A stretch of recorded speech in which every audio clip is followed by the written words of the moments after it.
Father ఫిగర్‌గా మీరు ఉన్నంత వరకు మీకు కొంత క్రెడిబిలిటీ ఉంటది. ఇలాంటి చిల్లర రాజకీయాల్లో ఎవరైనా మాట్లాడితే నాలుక కోసేస్తాం అని మీరు కూడా దిగజారిపోతే అది మీకు నష్టం, మీ పార్టీకి నష్టం.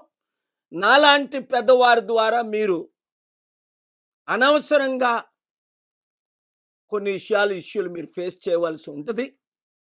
కనుక తక్షణమే ప్రొఫెసర్ నాగేశ్వరరావు గారి మీద పెట్టిన కేసులన్నీ విరమించుకోవాలి, విత్‌డ్రా చేయాలి.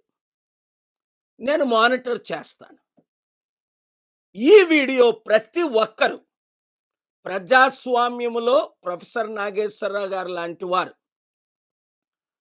ఎప్పుడు మాట్లాడుతూనే ఉండాలి, ఎప్పుడు ప్రశ్నిస్తూనే ఉండాలి. అందులో యువతి యువకులు ఈరోజు నిరుద్యోగులు ఎన్ని కష్టాల్లో ఉన్నారు, రైతులు ఎంత ఇబ్బందుల్లో ఉన్నారు.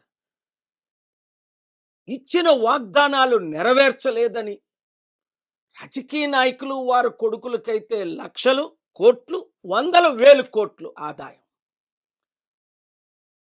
ఈ సాధారణమైన యూత్, అన్‌ఎంప్లాయిడ్ యూత్